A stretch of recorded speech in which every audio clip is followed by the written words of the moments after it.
Seguro, pero me gustaría hacer una cosa así como de esas locas que hacen a veces mis amigas, que hacen como una caminata de 10 días, una Ya. cosa así. No. El camino Inca. Sí, ese me gustaría hacerlo. Eso así, así quiero hacer una cosa así. Hola. Hola, hola. Buenos días, buenas tardes, buenas noches y buenas madrugadas, brujitas. Bueno, ustedes nos están escuchando martes. Sí. Y tenemos una invitada también con todo esto de la FIL, de la Feria del Libro, que ya todavía sigue, ¿no? El martes. Ahorita todavía Sí. sigue hasta el 6, Hasta mañana. pero ya... O No, sea, no. De lo que nos están escuchando. ¿Cuándo sí, emiten? claro. ¿Cuándo saldrá? Claro, eso. No lo sabemos. Sí, verdad. No estamos seguras. Estamos con una autora colombiana, con Belia Vidal, que viene a presentar su libro 10 lunas para una Para una espera. Ajá, que es un poemario ilustrado súper, súper bonito. Bueno, y nada, primero queríamos presentarte. Bueno, puedes también contarnos de ti. Bueno, pues encantada de estar acá con ustedes. Efectivamente, yo soy Belia Vidal, soy escritora. Y bueno, voy a presentar 10 lunas para una espera, pero también voy a presentar Kakiri Kakiri, que es el más reciente libro infantil, también ilustrado. Este ya no es un poemario, digamos que es un cuento, aunque también tiene mucha musicalidad. Entonces estaré presentando estos dos libros en la Feria del Libro de Lima y estaré en una conversación también con una autora chilena conversando sobre la literatura y las infancias, los niños y las niñas. Pero claro, esa es solo una parte pues como de mi trabajo literario que tiene que ver con la literatura infantil, pero también escribo literatura para adultos, ficción, no ficción, también hago periodismo de opinión, ensayo, bueno, un poco de todo. Realmente un poco de todo, y esa es una de las cosas que yo me di cuenta, ¿no? Porque tenemos estos libros para las infancias, por ahí les dicen también libro álbum, ¿no? También encontré tu poesía, que está en el Fondo de Cultura, y también encontré este libro maravilloso que empecé a leer, que se llama ¿Aguas de estuario? Aguas de estuario, que literalmente lo empecé, o sea, ayer, y me he quedado más de la mitad. No sabes lo rápido que lo he leído porque me metí y esto fue después de leer incluso el de 10 lunas y lo que noté, bueno, fue que incluso dentro de esta diversidad que puedes tener a la hora de escribir, dentro de esa diversidad también hay algo muy tuyo, que es muy musical y que es muy poético, ¿no? Que se repite en todo lo que escribes, que me parece hermoso. Y otro también es esta labor que tú tienes. Bueno, sabemos que están los libros estos infantiles que has escrito, pero también está tu labor como gestora cultural, como mediadora de lectura, que también me parece algo hermoso. No sé si de repente de ahí nace también estas ganas de escribir literatura infantil, o qué viene antes, o un poco de eso. Bueno, yo creo que es difícil decir que fue primero, que fue después, es un poco como el huevo y la gallina, aunque yo creo que en realidad lo primero es el deseo de estar en conexión con la palabra, ¿sí? El deseo de leer y de leer con otros y para otros, el deseo de escribir, ¿sí? El deseo de estar inmersa en el lenguaje, ¿sí? El deseo de tener una vida alrededor de la palabra.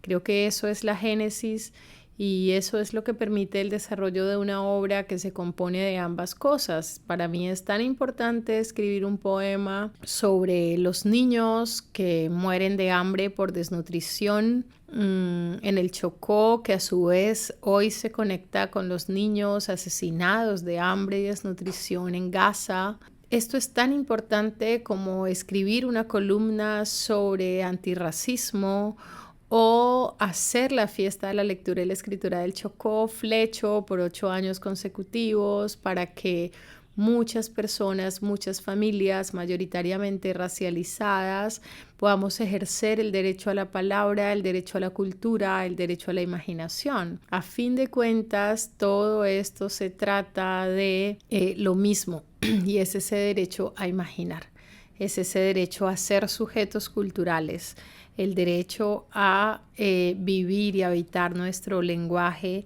desde la escritura, desde la conversación, desde la lectura. Y pues digamos que hoy tengo la fortuna de dedicar mi vida a esto en todas esas facetas. Qué bonito lo que dices, porque sí, se siente que tus libros, o sea, sí pueden ser leídos, pero también pueden ser escuchados. Entonces, esta parte de la oralidad es bien importante. Y claro, algo que siempre pensamos es que a veces los libros, ya hablando de 10 lunas para una espera, ¿no? Que los libros infantiles siempre son vistos como menores, ¿no? Porque son para niños y no sé. Pero bueno, yo tengo una hija y claro, con ella he encontrado libros que abordan temas muy complejos de una manera muy bonita y que desde pequeños los hace tener conciencia, los hace jugar con la curiosidad, los hace abrirse un camino a la literatura. Mientras yo les leo, ella también ve las imágenes, entonces yo quería partir por ahí la pregunta, ¿cómo ha sido este proceso de tú escribir un libro y que luego veas las ilustraciones que han sido hechas a cargo de Natalie Rojas? Natalia Rojas en el caso de este libro, pero también en el caso de Kakiri Kakiri de Gina Rosas y en el caso de Chocós el Valle de Mar, que es mi otro libro ilustrado de Geraldine Ramírez. Tengo la fortuna de haber trabajado con 3 ilustradoras extraordinarias, las 3 colombianas, jóvenes todas, muy talentosas, y realmente lo que hacemos es dejar que la ilustradora sea otra autora y que ella haga su reescritura, que ella haga la reinterpretación de la obra que yo entrego en texto, que no es una representación, ¿verdad? No es simplemente hacer un dibujo de lo que yo escribí, no, es recrear la obra y escribir su propia versión a través de las imágenes, de modo que sea complementario. No puedes repetir lo mismo que está en la imagen. Digamos que lo que se demuestra con esto y lo que hemos logrado es hacer un trabajo colectivo. La literatura es colectiva. Es un mito esto de que la literatura es un trabajo solitario. Hay una etapa solitaria, eso es real, por supuesto, pero el libro no es un producto individual, es un producto colectivo. Quería decir con relación a algo que mencionaste, y es que quienes consideran la literatura infantil como algo menor, consideran al niño y niña como un sujeto menor. Es comprensible, digamos, en la medida que en la historia de la humanidad solo hace muy poco estamos considerando el concepto de niñez, ¿no? El concepto de los humanos de menor edad, digamos, o los humanos en sus primeros años como unos sujetos particulares, como unos sujetos autónomos, con unas características únicas. Pero es nuestra concepción de esas etapas de la vida como algo menor lo que nos lleva a considerar la literatura para ellos como algo menor. La literatura es la literatura, ¿sí? Lo único que nosotros hacemos, quienes nos esforzamos en hacer literatura de calidad para niños y niñas, es utilizar palabras y figuras literarias que puedan ser comprendidas desde temprana edad, ¿sí?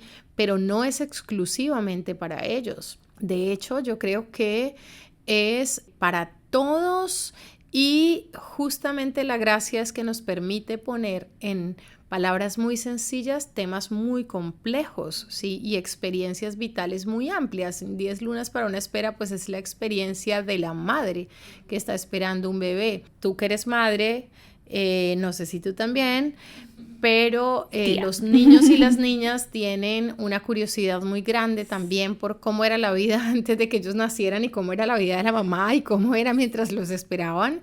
Entonces, fíjate que la literatura nos permite, en este caso, hacer una conexión entre los padres, porque no solamente es la madre, sino también el padre que espera, el abuelo, la abuela que espera, los tíos que esperan, ¿sí? Porque un embarazo también es algo colectivo, o una espera de un bebé en adopción también es algo colectivo, donde se involucra toda la familia. Entonces, permite hacer una conexión entre esa experiencia vital universal de adultos con la experiencia vital universal del niño o niña que está por nacer y que ya ha nacido luego, ¿verdad? Eso solo es posible con la literatura para niños y niñas. ¿sí? Y eso no es para nada menor, ni fácil tampoco. No, de hecho no.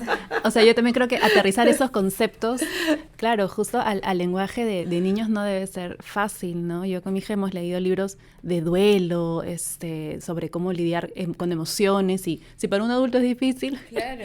Y claro, es porque también vivimos en una sociedad bien adultocentrista, pues, ¿no? Y como tú dices, no es para nada fácil, y me imagino porque también parte justamente desde no hacer menor, ¿no?, a los niños y a las niñas, y no subestimar tampoco, subestimarles, ¿no? En la manera en la que escribes, simplemente hacerlo, qué sé yo, simple, entre comillas, como porque si no, no van a entender, sino es, o sea, todo este pensamiento, imagino, de... Claro, que sean capaces de entender también, pero sin subestimarles, o sea, entendiendo que también ellos pueden entender la poesía que hay ahí. Claro que sí. Si tienen la posibilidad hoy de buscar el libro más reciente que se llama Kakiri Kakiri, se van a dar cuenta que es un libro sobre gentrificación, que en ninguna parte dice gentrificación. Es un libro sobre migración, desplazamiento, es un libro sobre la mirada, el ver y no ver, y reconocer o no reconocer a los otros, otras, otres, y en ninguna parte digo nada de esto que les estoy diciendo. En el libro es básicamente la historia de un cangrejo ermitaño que está buscando su casa y una niña que está recogiendo caracolas en el mar sin darse cuenta que cada vez que recoge una caracola está dejando al cangrejo sin casa, ¿verdad? Y en esta búsqueda de casa tienen que ir a ver qué es lo que pasa, no les voy a hacer spoiler, pero básicamente es una historia muy sencilla que el texto que yo entregué tiene 2 cuartillas, ¿sí? Luego la ilustradora tuvo que hacer toda su parte y ahora es un libro completo, yo qué sé, 40 páginas probablemente, ya no lo sé, pero te cuento una historia sobre temas muy complejos, muy, muy, muy complejos.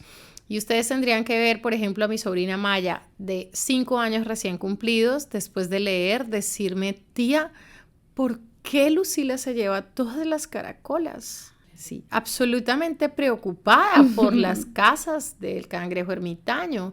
Y luego hizo un dibujo donde está el cangrejo y Lucila dentro de la misma casa, ¿sí? Y ahí ya estamos viendo sus propias interpretaciones, su propia mirada crítica sobre una situación que está ocurriendo en todas las ciudades del mundo, que ocurre en todo el planeta, que es hoy un tema absolutamente crítico. Es decir, ahí ya estamos formando una lectora, ¿sí? Y eso es lo que a mí me interesa con la literatura. La literatura moralista, la literatura que está hecha, que no es literatura en realidad, ¿no? Pero los libros para niños que son instrumentales, los libros sobre números, sobre letras, realmente no están formando lectores, ¿sí? Están utilizando el libro como un objeto para entregar otro tipo de información. Entonces da lo mismo que tengas un libro a que tengas un dado con números por los lados, ¿sí? Da lo mismo que tengas un libro a que tengas un ábaco, ¿sí? O a que tengas un tablero con las letras pintadas. ¿Dónde está el valor del libro? En el contenido. Claro. Sí, en el uso del lenguaje, en las figuras literarias, sí, en la riqueza de las palabras que se eligen para contar una historia, en la historia misma. Entonces sí que es muy importante hacer este trabajo con mucha responsabilidad, porque lo que nos permite es eso, formar lectores y lectoras. Claro, sí, es justamente lo que supuestamente siempre se quiere hacer, ¿no? Formar lectores y lectoras, pero ¿cómo podemos hacer esto si es que seguimos subestimando su capacidad de comprensión, ¿no? Claro, o pensamos, yo me acuerdo que siempre he escuchado, ¿no? No, de esos temas los niños no hablan, claro. Y en verdad se puede empezar a hablar de cualquier tema en cualquier momento. Sienten, ¿no? Exacto, y también siento que esto de escribir para niños también es como una forma de resistencia, ¿no? Y abordar estas violencias actuales que mencionas que están pasando ya a nivel no solamente latinoamericano, sino a nivel mundial. Entonces, Igual y me encanta que nos hayas contado más de Kakiri Kakiri porque que no sabíamos realmente. Sí, Lo Lolo. Les mandó solo media tarjeta. Sí, Porque hay una donde está solo 10 lunas para una espera, pero hay otra donde están los 2 libros. Y este pues es como la novedad, pero no importa. También 10 lunas para una espera es un libro al que quiero muchísimo, que acaba de cumplir un año de publicación y bueno, quedó entre los altamente recomendados de Fundalectura, que es IBI Colombia. Está ya en todas las bibliotecas públicas de mi país. Estoy muy feliz de que llegue a Perú. Y nada más el domingo tuvimos un concierto, el estreno mundial de la versión lírica con la Sinfónica Nacional de Colombia, Sí. el coro de las cantoras de Guapi y la soprano Betty Garcés, donde cogieron estas 10 canciones y una compositora colombiana escribió la música y ellos lo interpretaron bajo la dirección del maestro Alejandro Roca en el Teatro Mayor Julio María Santo Domingo y fue realmente extraordinario. No parábamos de llorar y de nuevo lo que les decía, este es un libro muy importante para mí por esa conexión entre la experiencia vital de los adultos y la experiencia vital de los niños y las niñas, ¿sí? Nada, y ya no sé qué era por qué estaba diciendo esto, pero los niños y las niñas ven todos los días en las noticias que hay muchos migrantes pasando por el Darién, muchos migrantes pasando por el Río Bravo, ven todos los días lo que está pasando en los Estados Unidos, ven los atropellos a los que son sometidos las personas migrantes, pero no nos sentamos a conversar con ellos y ellas de esto y no nos damos cuenta que muchas veces lo que estamos es implantando ideas a veces xenofóbicas o no les estamos dando la posibilidad de conversar sobre las preguntas relevantes y estos niños y niñas son los que van a tomar las decisiones en el futuro sobre migración en el mundo, sobre gentrificación, así que nosotros tenemos el reto de buscarnos las herramientas y la literatura desde siempre ha sido una herramienta para plantearnos preguntas, no da una respuesta indiscutiblemente,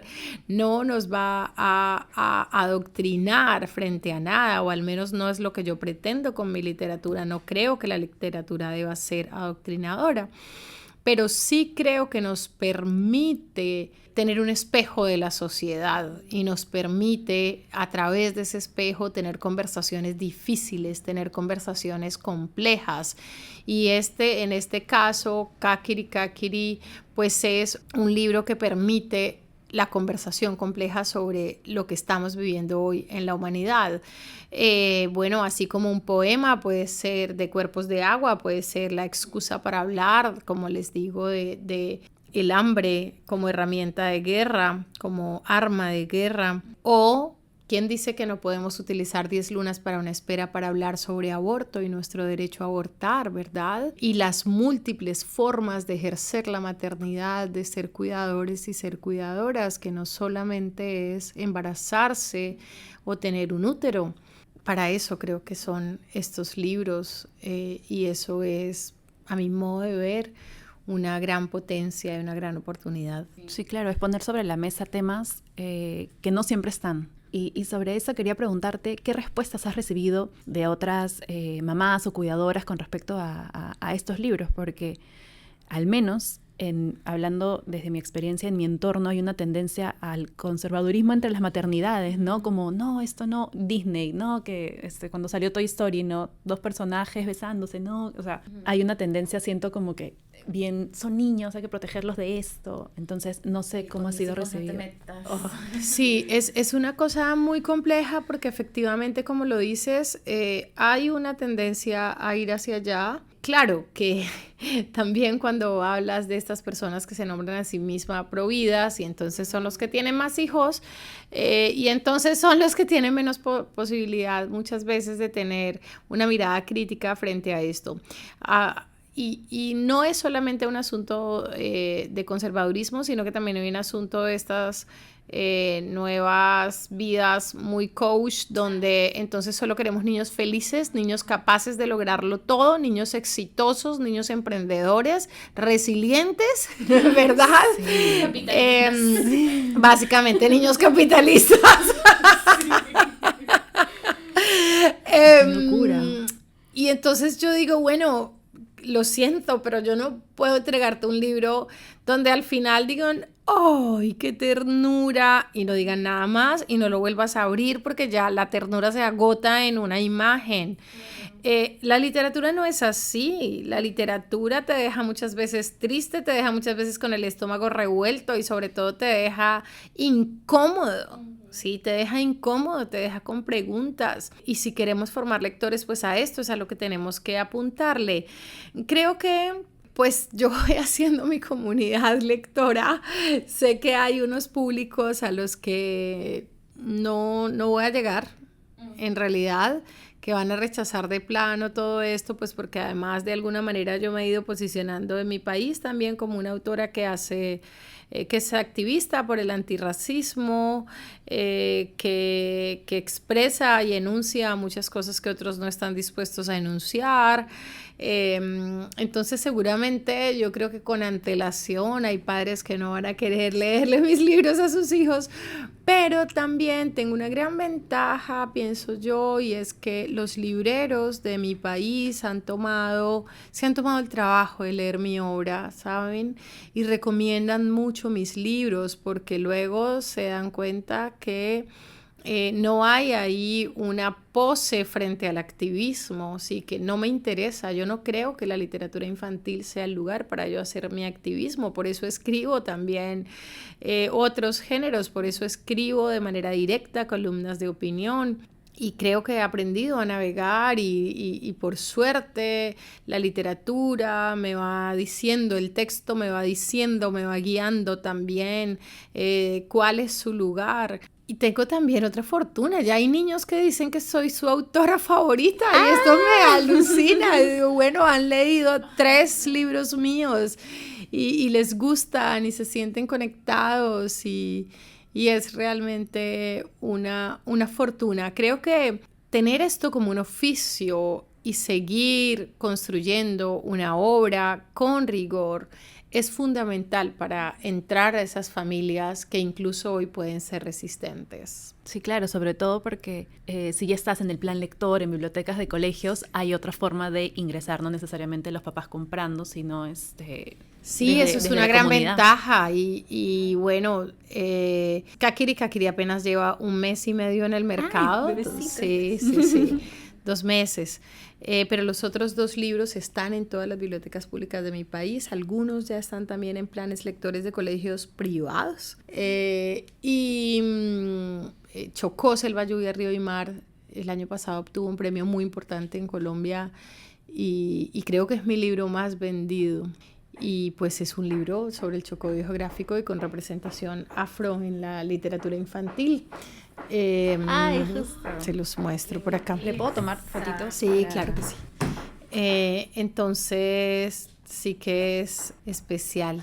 Justo se llama, ¿no? Chocó, Selva, Lluvia, Río y Mar. Y justamente ayer leyendo Agua de Estuario, aprendo un poco más porque yo no sabía, la verdad, que era el Chocó, ¿no? No tengo mucho conocimiento. Es un lugar en Colombia, no sé si nos puedes hablar un poquito de... Sí, claro que sí. Yo nací en Vallasolano, que es un pueblo chiquitito, a orillas del Pacífico. Si nos fuéramos de Lima por toda la costa...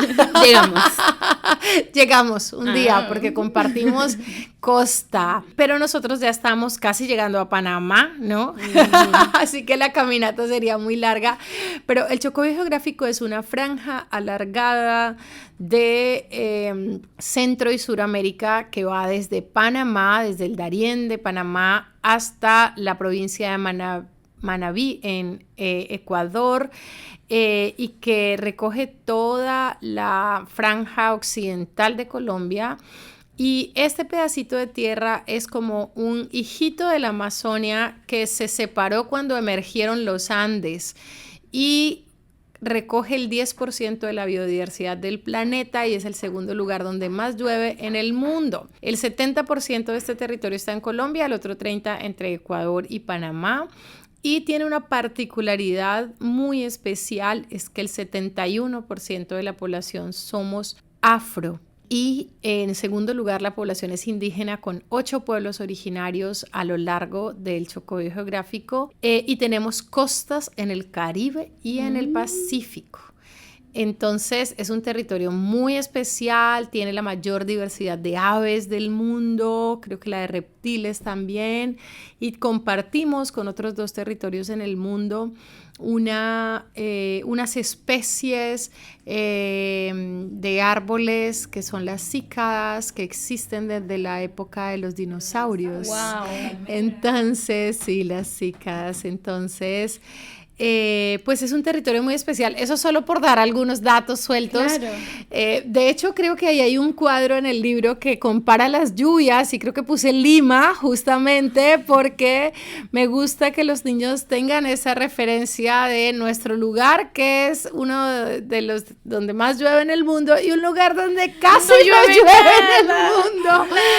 Entonces, bueno, es un libro muy especial, es un libro informativo que tiene un componente literario, que es el diario de Emilia, una niña de 10 años que sale a vacaciones y le ponen de tarea escribir un diario de sus vacaciones. Y después, entonces Emilia se va primero a las vacaciones donde los abuelos maternos en Río Sucio, por el río Atrato, y luego se va a las vacaciones en avión, al mar, donde los abuelos maternos en Vallasolano, que es donde yo nací también. Entonces eso es un libro informativo para niños que fue seleccionado en la Feria del Libro de Bolonia como uno de los 70 libros que mejor promueve el cuidado del planeta con niños y niñas. Mira, acá, Lima. Sí, estamos.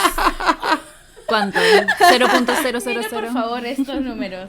4.202, 4.210, 18 Lima. Y es un chiste porque con Fer siempre, o sea, siempre que llueve en Lima, yo, no, lluvia, no puede ser. 3 gotas caen y todo el mundo, en Lima no llueve, es verdad. Pero como justo no llueve, caen 3 gotitas y ya todo Lima inundada. Ya todo claro. Lo interesante de ese cuadrito, lo que estabas diciendo, lo que uno dice, 3.000, no sé qué, es el número de metros cúbicos de lluvia que caen en el año, ¿verdad? Al año. Sí, eso es. Nada. Sí. ¿Qué Aquí tanto llueve en el Chocó? De 365 días del año, llueve 300. Mejor preguntemos qué días no llueve. ¿Qué días no llueve? Exactamente, es así, Wow. es así. Qué bonito el formato del diario. Me parece súper lindo porque mi hija Cami tiene 10 y es fan, está en la época del diario. Entonces es una forma también de conectar desde los intereses de esa edad. Y claro, ya no es simplemente cuidar el planeta como bota tu basura, recicla, sino dándoles datos, información de, wow, mira cuántos árboles, cuánta lluvia, cuántos animales hay, dónde quedan, son endémicos, no sé.